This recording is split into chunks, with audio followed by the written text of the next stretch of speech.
Bethesda Softworks was founded in the year 1986 by Christopher S. Weaver in the town of Bethesda, Maryland, hence the name.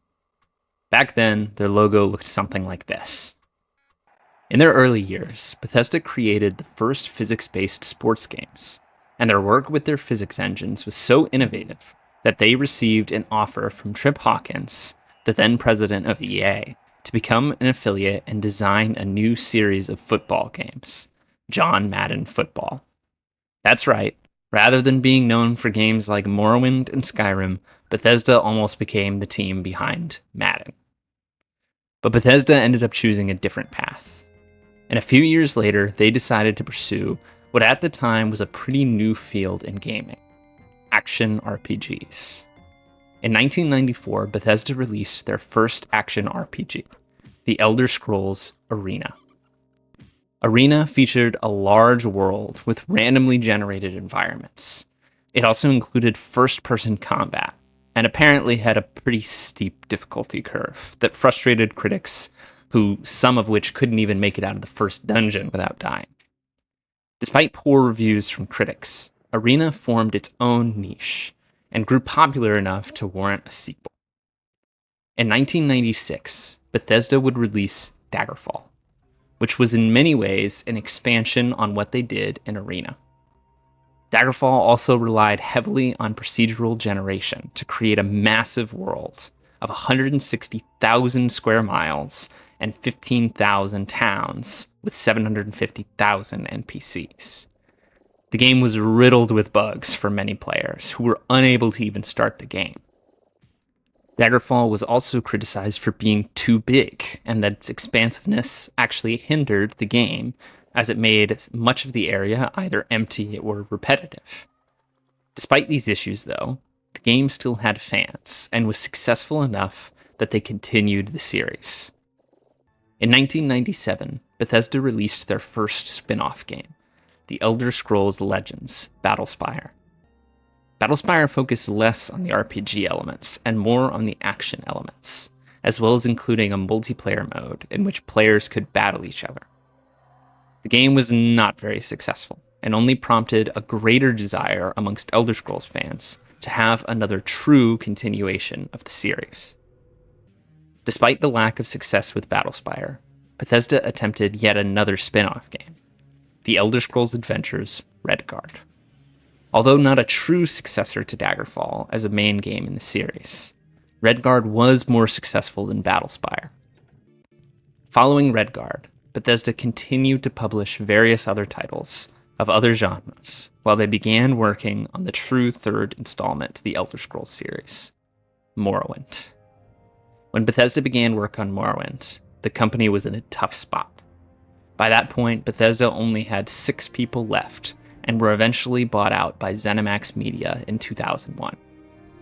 Bethesda went through some serious restructuring, where Bethesda Game Studios was formed to handle game development, and Bethesda Softworks would handle the publishing. In early May of 2002, The Elder Scrolls III: Morrowind was released on PC and Xbox, making it the first Elder Scrolls game to be available on console. Unlike Arena and Daggerfall, Morrowind received incredible reviews from critics and fans alike. Morrowind included many firsts for the series. It was built on a new engine and included real-time weather and true free-roaming capabilities that allowed you to completely ignore the main quest if you wanted. You could choose from a variety of races to play as, and could switch between first and third person. The PC version of Morrowind also included an editor, allowing players to make their own changes to the game to form it in the way that they desired, also known as mods. Fans loved the game so much that Bethesda created 2 expansions for Morrowind, Tribunal in 2002 and Blood Moon in 2003, each allowing players to further explore a new area and further expanded the Elder Scrolls universe's rich lore. The massive success of Morrowind encouraged Bethesda to continue with the Elder Scrolls series. The Elder Scrolls IV would begin production in 2002, under the oversight of executive producer Todd Howard. And 4 years later, in 2006, Oblivion would be released. Oblivion also continued to expand on the scope and lore of the Elder Scrolls universe, and was mostly well received by critics and players alike. It did receive some criticism for making some choices that players saw as a regression from Morrowind, like changes to the fast travel system that no longer had recall spells or silt striders for immersive fast travel, or Oblivion's creature leveling system. But the game was still very popular overall, and it had a huge commercial success, garnering its own 2 expansions, the Knights of the Nine and Shivering Isles. Around this time, Bethesda also acquired another iconic role-playing franchise from Interplay, Fallout. And Bethesda's next major release after Oblivion would not be an Elder Scrolls game, but the next installment of the Fallout franchise, with Fallout 3 in 2008. Similar to Oblivion, Fallout 3 had some critiques when it was launched. Some considered the game too clunky to be a shooter, while others, who were generally fans of the original 2 Fallout games, considered it too action-oriented to be a true RPG, where character skill matters more than the player's skill. Likely the game's greatest criticism, though, came with its ending, in which the character was forced to sacrifice themselves in a radioactive chamber to activate Project Purity. While not inherently a bad way to end the story, at least as an option for the quote-unquote good ending of the story, the main issue is that there are multiple companions in the game that could have been with you at the time who are completely immune to radiation that could have activated Project Purity, which cheapens the entire point of the sacrifice that the player would make because it's not really necessary. Self-sacrifice can be a powerful story element, but not if the self-sacrifice is unnecessary. However, the game still received great reviews overall, and it was incredibly commercially successful. Fallout 3 would go on to receive 5 total DLCs: Operation Anchorage, The Pit, Broken Steel, Point Lookout, and Mothership Zeta.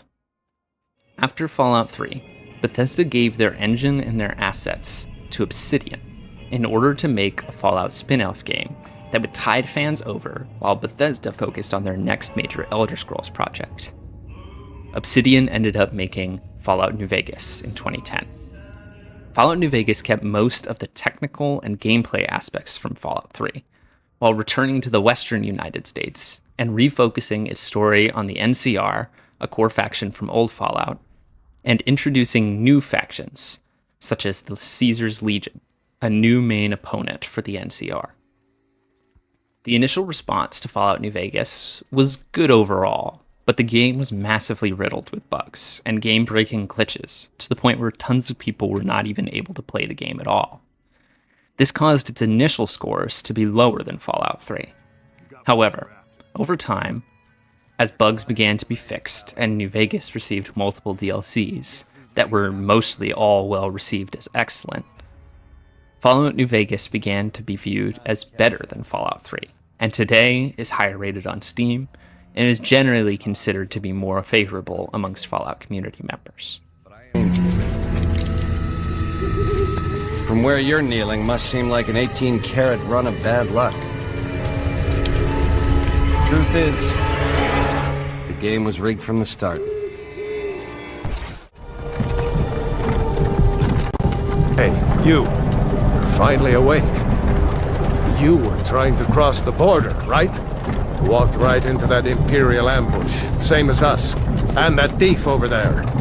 While Obsidian was producing Fallout New Vegas, Bethesda returns to the Elder Scrolls, making their most recent mainline game in the series, Elder Scrolls V: Skyrim. Although it has been re-released so many times that at this point you can play it on your smart fridge, it was originally released on PC, Xbox 360, and PlayStation 3, all the way back in 2011. Skyrim was a massive success for Bethesda, selling more than 5 times the copies that Oblivion did. And that was just the first time that everybody bought Skyrim. If you're like me, you bought it twice. Skyrim would go on to receive 3 DLCs: Dawnguard, Hearthfire, and Dragonborn. In 2014, ESO was released by ZeniMax Studios Online as an MMORPG, Another attempt to hold this over until the next main game in the series would be completed, echoing a similar point in Bethesda's history that we discussed earlier with Battlespire, while fans were waiting for The Elder Scrolls 3, which would ultimately become Morrowind.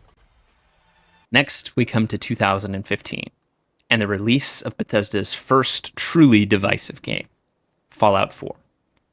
Fallout 4 was released on the Xbox One, PlayStation 4, and PC, with a lot of major changes to the Fallout formula that was established with Fallout 3 in New Vegas, in a way that some people liked and some people hated. The most controversial change with Fallout 4 was the decision to both simplify the dialogue system to 4 options and to have the protagonist be voiced for the first time. Fallout 4's story has also been highly criticized for its inconsistencies, plot holes, and lack of emotional connection. Pretty quickly, jokes began to be raised about how players would leave the vault with no real urgency to find Sean, and instead collect junk, build new weapons and settlements, and go off and do anything, pretty much, except for the main story, because it didn't reel players in and make them want to play it. Despite the criticisms that Fallout 4 received, it was still received overall fairly positively, and some saw that its DLC Far Harbor was a step in the right direction, adjusting for and learning from the criticisms that they received from the main game. Now, of course, they would go on to make some of those same mistakes in Nuka World, but that's besides the point. While Fallout 4 ended up being a bit controversial, it was still overall another success for Bethesda, and it put them on a streak of 5 straight successful releases, firmly cementing them as a giant in the video game industry. What could possibly go wrong? Knowing that it would be many years before Bethesda released another mainline Fallout game, they decided to try their hand at something new. A multiplayer online Fallout game, Fallout 76. The launch of Fallout 76 in 2018 was disastrous, riddled with bugs and crashes to a level that was bad, even for the somewhat notoriously buggy Bethesda standards. Overall boring, a lack of human NPCs, a lack of ability to change and impact the world seriously, overly grindy gameplay, pre-order bonus scandals, microtransaction scandals, the list goes on. Fallout 76 was a massive mess, and it was Bethesda's first real miss since they made Battlespire in 1997. However, to Bethesda's credit, they have stuck with Fallout 76, and it's now a more popular game than it ever was at launch. 50 plus updates and patches later, the game runs much more smoothly, has better mechanics and balancing, has real quest lines and NPCs that might not be the best in the series, but they're still a massive improvement over where Fallout 76 stood at launch. While still nowhere near perfect, Fallout 76 is in a much better state than it was at launch. After a mistake like Fallout 76 was, though, Bethesda really needed to earn back some goodwill by having a strong release for their next main series single-player game. Enter Starfield, Bethesda's most controversial game ever. And I say most controversial because when Fallout 76 came out, there were very few people trying to defend it. But Starfield, even since launch, has had staunch defenders and a community of people who love it despite its issues. Starfield began pre-production back in 2012 to 2013, and full production in 2015 after the release of Fallout 4. During the production of Starfield, ZeniMax Studios was bought out by Microsoft in September of 2020. After a delay to spend more time on the game, Bethesda finally released Starfield in September of 2023. About a decade after pre-production began, Starfield was Bethesda's first new IP in a long time, and unfortunately, it wasn't the best start to a new IP. Initial reviews of the game during the quote-unquote honeymoon period were pretty good overall, and it looked like Starfield was going to be received about the same as Fallout 4. Overall good and commercially successful, but with some dissenters not liking the direction that Bethesda took with the game. But as time went on, and people began to explore more of Starfield, they found it increasingly unrewarding and shallow. I had an interesting experience with Starfield, and if you'd like to hear more of my thoughts on the game, there'll be a link to a video that I made about them in the description below.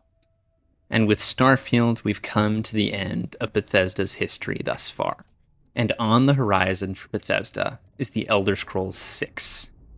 Though not necessarily in the same level of financial turmoil, Bethesda has not seen this kind of back-to-back criticism about their games since Battlespire and Redguard in the 90s.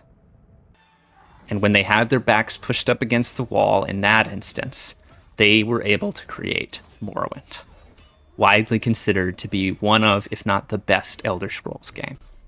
The question is, can they do it again? But with that, we'll simply have to wait and see what happens with the Elder Scrolls 6. I'd like to thank you all so much for watching this video. If you enjoyed it or found it informative, please consider giving it a like. And if you'd like to see more content like this on my channel, please consider subscribing. Thank you again, and I hope to see you in the next one.